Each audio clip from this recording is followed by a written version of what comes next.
शुभ संध्या।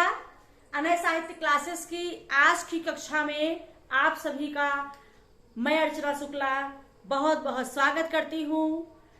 आज की कक्षा में हम लोग उसी क्रम में आगे बढ़ते हुए वर्णों में देखेंगे संयुक्ताक्षर। संयुक्ताक्षरों में क्या है, कैसे है, संयुक्ताक्षरों में कौन कौन सा आता है, इसको देखते हैं। संयुक्ताक्षरों का उच्चारण मतलब जो अक्षर संयुक्त होकर आते हैं उनका उच्चारण कैसे होता है देखते हैं। हिंदी में संयुक्ताक्षरों के प्रयोग और उच्चारण की 3 विधियां हैं। हिंदी में संयुक्ताक्षरों के प्रयोग और उच्चारण की 3 रीतियां हैं। 3 प्रकार से संयुक्ताक्षर प्रयोग किए जाते हैं हिंदी में। पहला है संयुक्त ध्वनियां। कौन सी? संयुक्त ध्वनियां। अब संयुक्त ध्वनियां क्या है देखते हैं। 2 या 2 से अधिक व्यंजन ध्वनियां परस्पर संयुक्त होकर जब एक स्वर के सहारे बोली जाए तो संयुक्त ध्वनियां कहलाती हैं।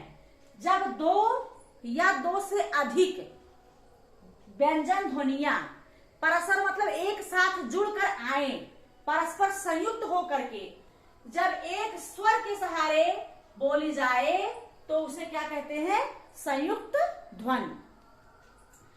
जैसे क्लांत, प्रवाद, प्राण और घ्राण। क्लांत में आधा का है, यहाँ पर संयुक्ताक्षरों में जो संयुक्त ध्वनियां पहले लगती हैं। जैसे क्लांत, ला का में जो है ला जुड़ा हुआ है और वो एक ही स्वर के सहारे दोनों बोले जा रहे हैं, क्लांत। प्रवाद, यहाँ पा में रा जुड़ा हुआ है, प्रवाद, एक ही स्वर के सहारे दोनों ध्वनियों का उच्चारण हो रहा है। यहाँ प्राण है, प्राण में भी पा में रा जुड़ा हुआ है, दोनों एक स्वर के सहारे बोले जा रहे हैं। और घ्राण में भी दोनों एक स्वर के सहारे घा में रा जुड़ा हुआ है। संयुक्त ध्वनियों में यहाँ ध्वनियां जो आदि अर्ध ध्वनि होती हैं वो पहले जुड़ के आते हैं शब्दों में, ठीक है, संयुक्त ध्वनि में। अगला है संपृक्त ध्वनि। संपृक्त ध्वनि क्या होती है? जब एक ध्वनि 2 व्यंजनों से संयुक्त होकर के आए। जब एक ध्वनि 2 व्यंजनों के बीच में जुड़ करके आए, संयुक्त होकर आए, तब वह संपृक्त ध्वनि कहलाती है, ठीक है। जब एक ध्वनि 2 व्यंजनों के साथ जुड़ करके आती है वो संपृक्त कहलाती है। जैसे संबल, यहाँ सा और माँ, सा और बा में क्या जुड़ा हुआ है? माँ। माँ सा और बा के सहारे जुड़ करके बोली जा रही है, ये संपृक्त ध्वनियां है। संपर्क, यहाँ माँ और रा दोनों जो है ये क्या है? संपृक्त ध्वनि। 2 ध्वनियों के बीच में जुड़ करके बोली जा रही है दोनों ध्वनियों के सहारे, इसलिए संपृक्त ध्वनि है। आरंभ, आरंभ, यहाँ माँ जो है रा और भा के बीच में संयुक्त होकर के जुड़ करके आई है, दोनों के बीच में जुड़ी हुई है, ये संपृक्त ध्वनि है। संपृक्त ध्वनि में जब एक ध्वनि 2 व्यंजनों के साथ जुड़ करके बीच में जुड़ करके आए तो क्या है? संपृक्त ध्वनि है। और संयुक्त में 2 या 2 से अधिक व्यंजन ध्वनियां परस्पर जुड़ी रहे एक दूसरे में, ठीक है, वो संयुक्त ध्वनियां है। अगला है युग्मक ध्वनियां। युग्मक ध्वनि क्या है देखते हैं। जब एक ही ध्वनि का द्वुत्व हो जाए, जब एक ध्वनि 2 बार आ जाए तो वहां पर क्या होगा? युग्मक होगा, तब वह युग्मक ध्वनि कहलाती है। जब एक ही ध्वनि का द्वुत्व हो जाए, एक ही ध्वनि 2 बार आए, वहां क्या होगा? वहां पर युग्मक ध्वनि होगी। जैसे प्रसन्नता, यहाँ ना 2 बार आए, एक आधा ना है एक पूरा ना है, तो ये युग्मक ध्वनियां है। प्रसन्नता। दिक्कत में भी वही स्थित है, का 2 बार उच्चारण हुआ है, दिक्कत युग्मक ध्वनि है। कहा गया एक ध्वनि द्वुत्व हो जाए 2 बार आए। उत्फुल्ल, ला में भी दोनों ला 2 बार आया है, ये युग्मक ध्वनि है। उड्डयन में भी डा 2 बार आया है, द्वुत्व हुआ है, ये क्या है? युग्मक ध्वनि है। उन्नति में भी द्वुत्व हुआ है, ना 2 बार आया है, तो युग्मक ध्वनि है। तो ये रहे युग्मक ध्वनि, संयुक्त अक्षरों का उच्चारण जिसमें संयुक्त ध्वनि, संपृक्त ध्वनि और युग्मक ध्वनि 3 है आपके। अगला है बला कहते हैं, यह जो है वैदिक संस्कृति में इसका प्रयोग ज्यादा होता था, बलाघात स्वराघात का।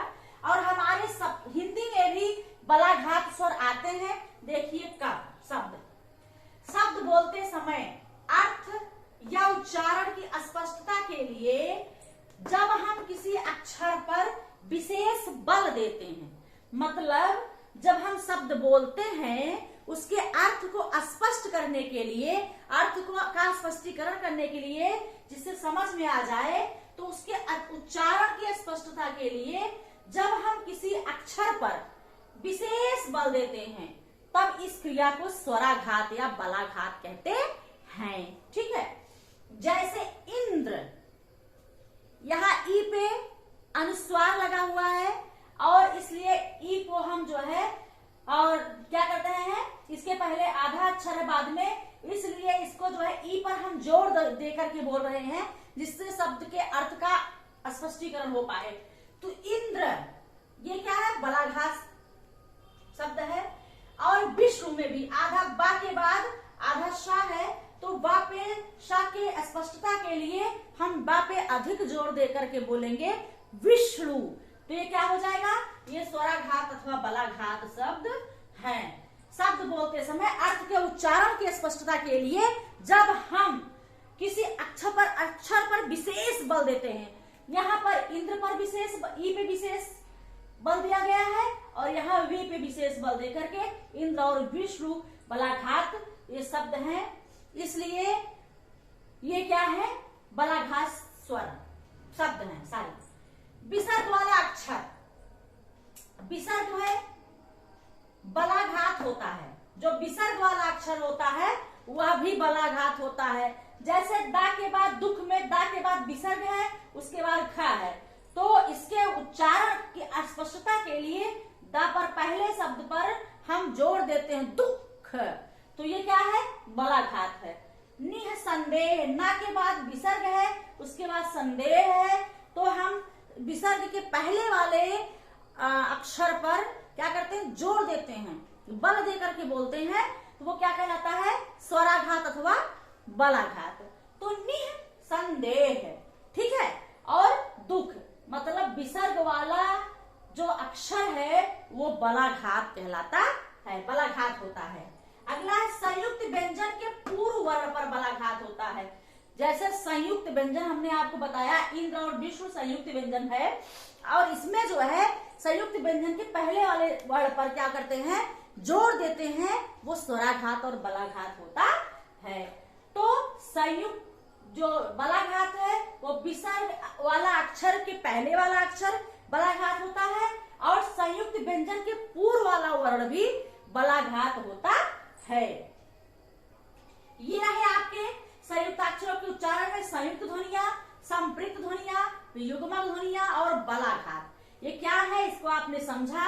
अब आइए देखते हैं, 4-5 प्रश्न है, इसको सॉल्व कर देते हैं। पहला प्रश्न है, अंतस्थ व्यंजन है। अंतस्थ व्यंजन आप जानते हैं, अंतस्थ व्यंजन में या र ला वा, उसमें स ख श ह, स्पर्श में का वर्ग, च वर्ग, टा वर्ग, ता वर्ग, पा वर्ग, हमने पढ़ लिया पहले से, हम आपको सब बता चुके हैं। अंतस्थ व्यंजन में आएगा या बा सा या पा, ये इतने हैं इसके ऑप्शन।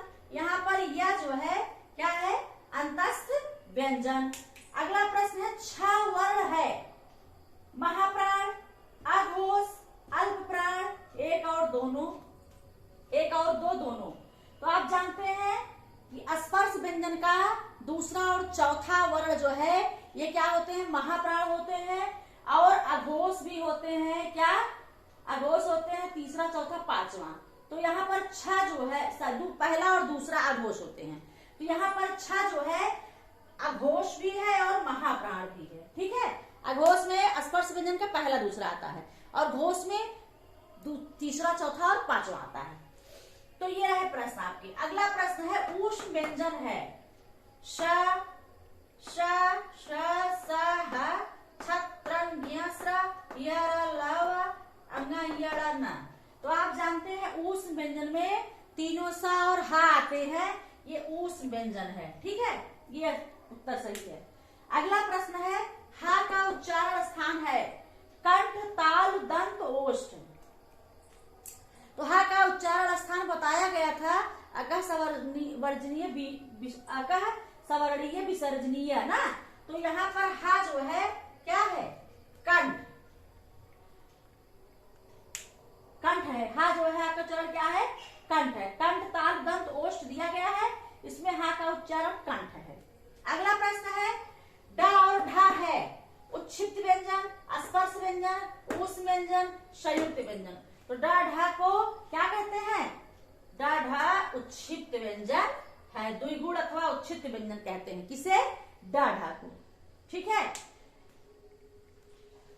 स्पर्श व्यंजन में जानते ही हैं, का वर्ग, चा वर्ग, टा वर्ग, ता वर्ग, पा वर्ग। उसमें तीनों सा है, संयुक्त में छत्रंग स्र। अब अगला प्रश्न है च वर्ग का उच्चारण स्थान कंठ, तालु, दंत, ओष्ठ। इचु यसाना तालु।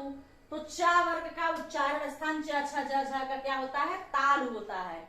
और ऋतु रसाना दंता, री और ता वर्ग का उच्चारण किससे होता है, दंत से।